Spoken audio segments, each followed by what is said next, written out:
Fadel Muhammad, yang juga Wakil Ketua MPR, mengungkapkan kekesalannya terhadap Menteri Keuangan Sri Mulyani Indrawati. Kekesalan Fadel tersebut sesungguhnya hanya sepele, yakni soal pengalokasian anggaran untuk sosialisasi 4 pilar yang tadinya dianggarkan sebanyak 6 kali, malah berkurang jadi 4 kali.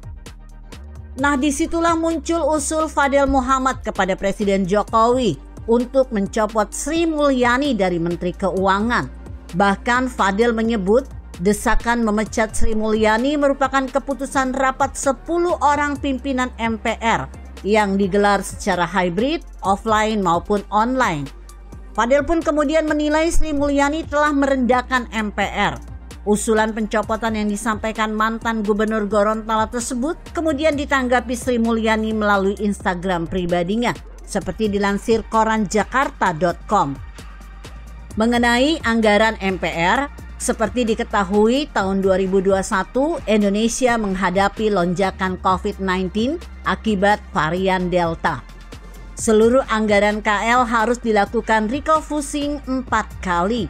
Tujuannya adalah untuk membantu penanganan COVID-19, klaim pasien yang melonjak sangat tinggi, akselerasi vaksinasi, pelaksanaan PPKM di berbagai daerah, kata Sri Mulyani di Instagramnya pada Rabu 1 Desember 2021.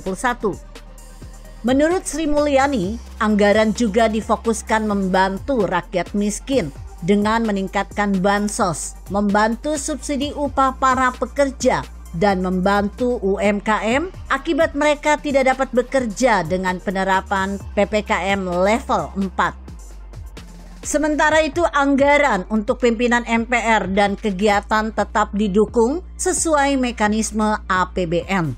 Menteri Keuangan menghormati fungsi dan tugas semua lembaga tinggi negara yang diatur dan ditetapkan peraturan perundang-undangan.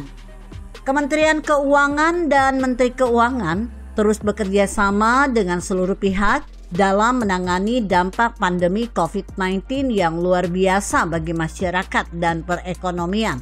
Tutup Sri Mulyani. Mendengar keterangan Sri Mulyani seperti itu, seharusnya malu dong. Seorang pejabat negara terkesan tidak berpihak kepada kepentingan rakyat. Kan sekarang Indonesia, bahkan dunia, lagi dilanda bencana pandemi yang nyata-nyata merusak sendi-sendi perekonomian masyarakat. Masa sih Fadel Muhammad nggak ngerti? Apalagi kalau bicara soal pergantian menteri adalah hak prerogatif presiden. Karena itu, siapapun termasuk MPR tidak berhak menekan presiden untuk memecat menterinya. Indonesia sebagai negara yang menganut presidensil, bukan menganut sistem parlementer. Setelah munculnya desakan Fadel Muhammad untuk mencopot Sri Mulyani, warganet pun ikut meradang. Buntut-buntutnya ada yang berspekulasi marahnya Fadel karena dia termasuk yang ditagih melunasi hutang BLBI atau Bantuan Likuiditas Bank Indonesia tahun 1998. Apakah Fadel Muhammad telah menyelesaikan hutang BLBI sebesar 136,4 miliar rupiah?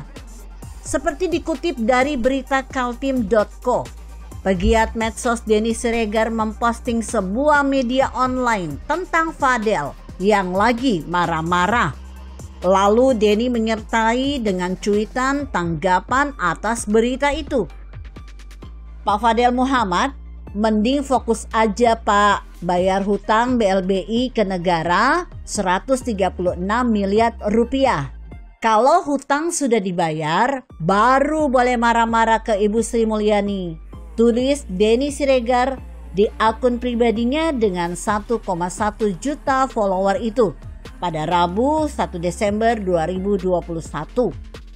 Gara-gara postingan Denny, netizen menjadi semakin penasaran, kepengen tahu ada apa di balik kemarahan Fadel Muhammad itu.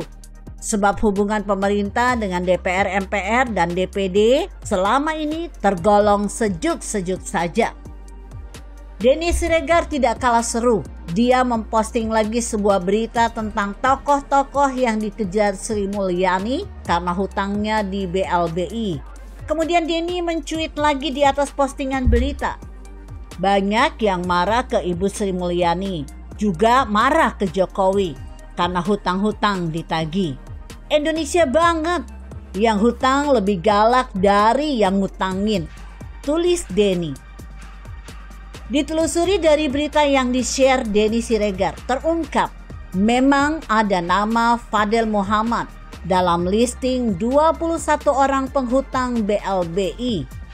Nama Fadel Muhammad terdapat di nomor urut 12 dengan total jumlah hutang yang wajib dibayar sebesar 136,4 miliar rupiah.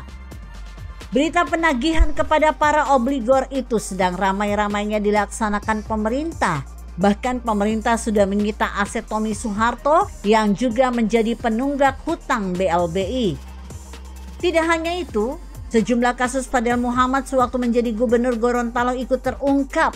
Misalnya penggunaan dana sisa lebih anggaran atau silpa APBD tahun 2001 sebesar 5,4 miliar rupiah. Fadel telah ditetapkan sebagai tersangka oleh Kejaksaan Tinggi Gorontalo. Kala itu Fadel terbukti telah melakukan perbuatan melanggar hukum karena menggunakan dana sisa anggaran daerah itu tanpa ada payung hukum yang kuat. Dana tersebut dibagikan pada 45 anggota DPRD Provinsi Gorontalo dengan hanya bermodalkan surat keputusan bersama dengan Ketua DPRD Amir Viola Issa. Kejaksaan Tinggi Gorontalo sempat menghentikan kasus tersebut, namun kemudian diperadilankan oleh Gubernur Corruption Watch atau GCW dan dikabulkan oleh pengadilan negeri setempat. Lantas, bagaimana kelanjutan dari kasus itu? Kurang jelas juga. Selain itu, Fadel juga berstatus sebagai saksi dalam kasus penyalahgunaan alat kesehatan tahun 2005 senilai 7,9 miliar rupiah kepada Dinas Kesehatan Provinsi Gorontalo. Dalam petikan putusan Mahkamah Agung, nama Fadel Muhammad yang saat itu menjadi gubernur Gorontalo disebut-sebut sampai 5 kali. Seperti diketahui, pelaksana proyek Richard telah dijebloskan ke penjara dengan vonis 4 tahun penjara. Sedangkan mantan Kepala Dinas Kesehatan Provinsi Gorontalo, Tamrin Podungge, telah divonis oleh Mahkamah Agung 5 tahun penjara. Nah, apakah Fadel Muhammad akan disentuh hukum atas kasus-kasusnya yang selama ini terkesan dipetieskan? Apakah Satgas BLBI akan lebih beringas lagi menagih hutang Fadel Muhammad? Kita tunggu saja hasilnya. Begitu kira-kira. Bagaimana menurut Anda? Jika Anda berpendapat lain, berikan komentar Anda di kolom komentar. Saya Emma, Karisma 90.